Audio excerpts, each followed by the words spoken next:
Welcome back to episode 2 of the Diamond Diaries. I'm James Diamond. Today we're joined by our guest Brodie Green. To intro Brodie a little bit, Brodie and I have known each other for a few years now, maybe 6 or 7 years. Brodie has SEADOG and now SEADOG in the Park, both boutique cafes in Burleigh on James Street and in the Park of Covert Hits. So today the one question that we're going to ask Brodie is how he has expanded and scaled the coffee business. So to start, I guess, Brodie, how have you expanded and scaled the coffee business? For us, I guess it's all about setting the stage to enable growth. Mm-hmm. So for what that means for me is it's about planning. So with SEADOG in the Park, it's been about 2.5 years of planning that site. So 2.5 years worth of negotiating with the Burleigh Bowls Club, who have been absolutely incredible and extremely progressive with this sort of thing. And yeah, it's been challenging, but I think it comes down to passion as well. If you're not passionate, I would have quit the first no that I received, I think. So, yeah, definitely. You've got to have resilience, right? Yeah. So to expand on that, how did you start SEADOG originally on James Street? So I was completely balling on a budget. I had no money. I had lost a previous cafe from maybe not getting a proper contract in place. Yep. With the landlord, Yep. Which I felt I learnt quite a bit from. Gold Coast business, right? Yeah, and I ended up working for a hospitality venue for about 3 years, and as much as I loved it, it wasn't for me. So for the 3 years I was looking for another site, and because the next part of planning setting the stage, like I mentioned before, is funding. So I had no funding. Okay. So I needed to find a site that was small because I didn't have money to set it up. And I needed something with low rent and low overheads. So I was looking for something that was like a hole in the wall sort of marketplace style venue. I'm used to doing like pop-up markets and like cafes at markets. So I was looking for around maybe 5 to 10 square meters for a site. Yeah. Oh, and, really? Yeah. And I remember I was on the end of my bed and I was almost in tears one day because I just couldn't find anything. And then all of a sudden I was flicking through Gumtree, and I found this space. It was 4 square meters. It was on James Street, and all it said was 150. I didn't know if that was a week, a fortnight, a month, whatever. So I contacted the real estate, and probably 3 or 4 times, no response. So I drove straight there as fast as I could, and I got to the site, and the real estate came over and introduced himself because he saw me looking in the window, so he assumed it was me. And he said, if you want it, you've got it, but you can't do a cafe. Cannot do a coffee shop. And me being me was like, well, is that because you don't think it's legal, or in such a small space, or do you think it's because there's too many cafes on the Gold Coast, which is a concern of myself because my background's coffee distribution. Yeah. So I thought, it could be either of those two. And both were a concern for him, but both weren't issues to me because the legality side of it doesn't matter about the size of the venue. Yeah. And the amount of saturation the Gold Coast has with cafes is a big concern of mine that I've always had, but I'm a firm believer that if you're passionate about something and you've got a good concept, then I think just go for it. And it doesn't matter how many hairdressers there are or how many lawyers. If you're passionate, people will be able to see through that. If you have the passion for it, you kind of, not to say you rise above, but people are attracted to that. They see genuine passion in it, and they want to be part of it, right? Yeah. Which is, I think, why you're always so busy down there, much to my dismay. So I lied to the real estate. I said I was doing a juice bar. Okay. And I remember the Channel 9 News interviewing us for this cafe concept or espresso bar, hole in the wall concept. And they interviewed the real estate, and as soon as they asked, what is it like supporting young entrepreneurs, starting their own espresso bar, and you could just see his face went white, and he looked like he was ready to kill me, but he couldn't do anything because he was on TV. And that's how it started. So it's persistence, and it's having some goals, and persistence is the big one. Yeah. If you want something and you really, really want it and you're very passionate, you just keep going forward with it until you get it. And I think that's kind of how I got that site. A lot of business failure is giving up, right? It's not Yep. actually somebody coming at, like they said, you can't actually do your business idea here, but you persevered and you end up going and doing it, right? Totally. It wasn't an ATM, wasn't it? Yeah, it was previously a Suncorp Metway ATM. Yeah. They had removed it and they just couldn't.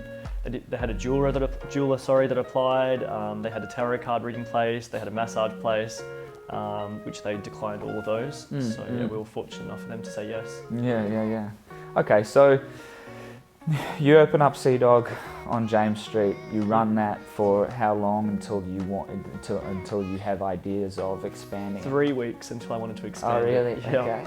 And then I had approached the Burleigh Bowls Club, and they showed interest, which completely shocked me. I guess I had this preconceived idea in my mind of what they were going to say, and I do that all the time, which is quite bad.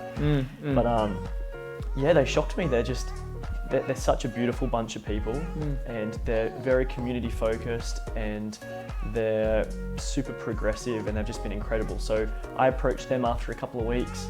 That fell through, and I just kept talking to them, and they kept talking back to me, and we just had some dialogue, and we just spoke over 2.5 years. And I was involved with some events with the Bowls Club, and then COVID hit, and we lost 30% of the hospitality, or the coffee shops, I guess, in Burleigh.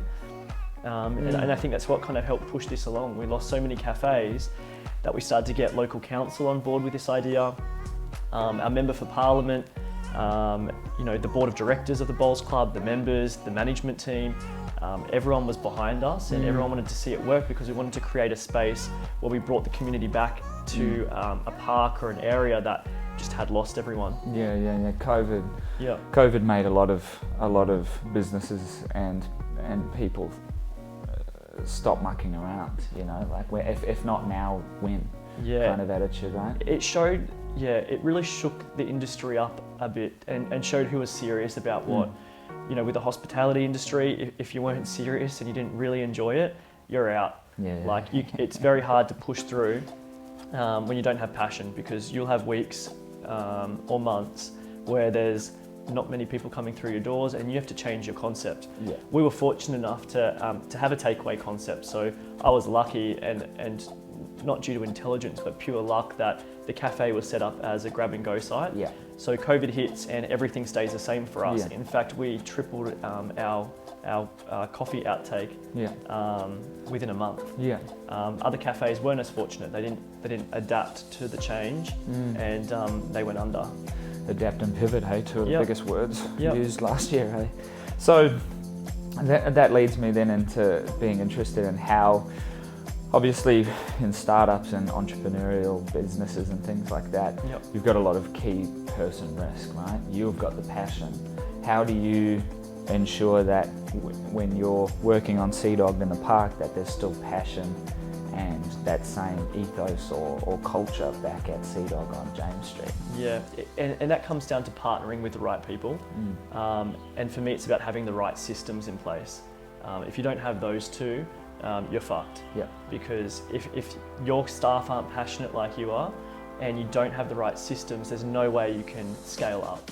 So again, we're fortunate. We've hired people that have been in the industry for 5+ years. We've at the James Street site, we've had staff that have been with us for over a year now. Shout out to Alice. Yeah, shout out to Alice.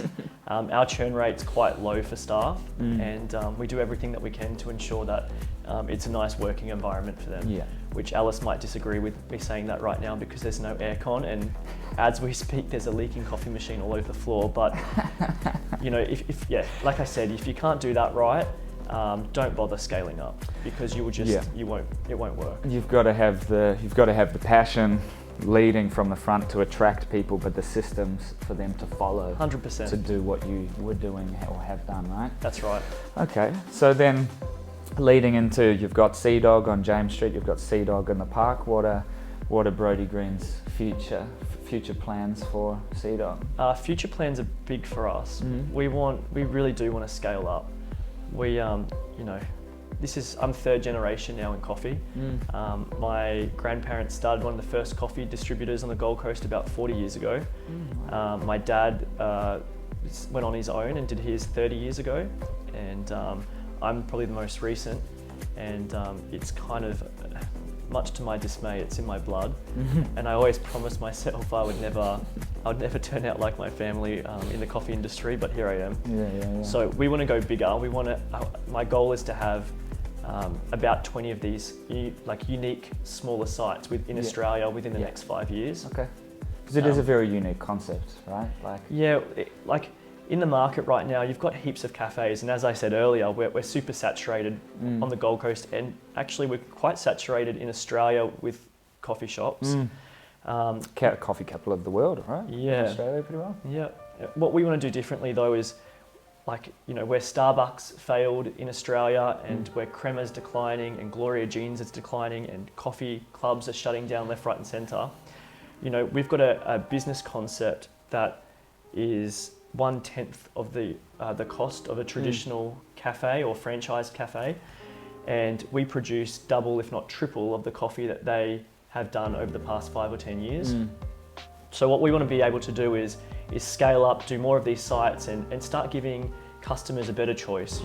Our coffee, we've got our own suppliers. This is one of the other cool things about scaling up, is that we can start roasting ourselves, and we have a partner roaster. We want to be able to, we do have ethical farms that we source our coffee from.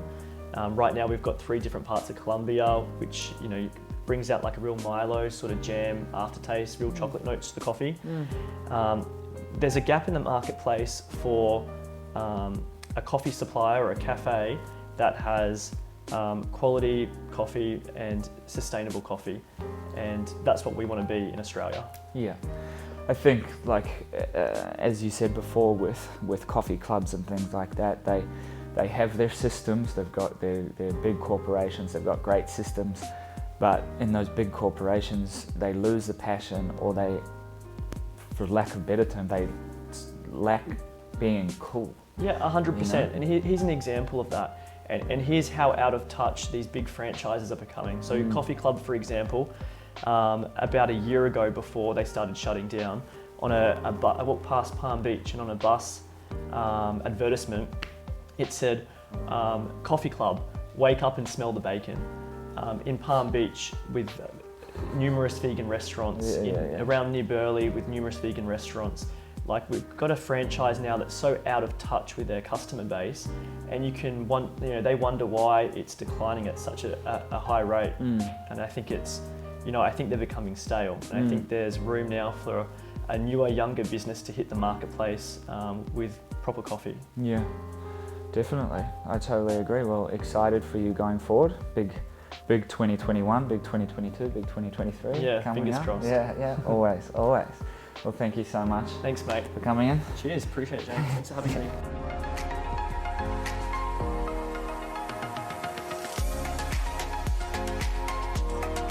Thank you for listening to another episode of The Diamond Diary. Thank you so much to our sponsor, SEADOG Coffee in Burleigh.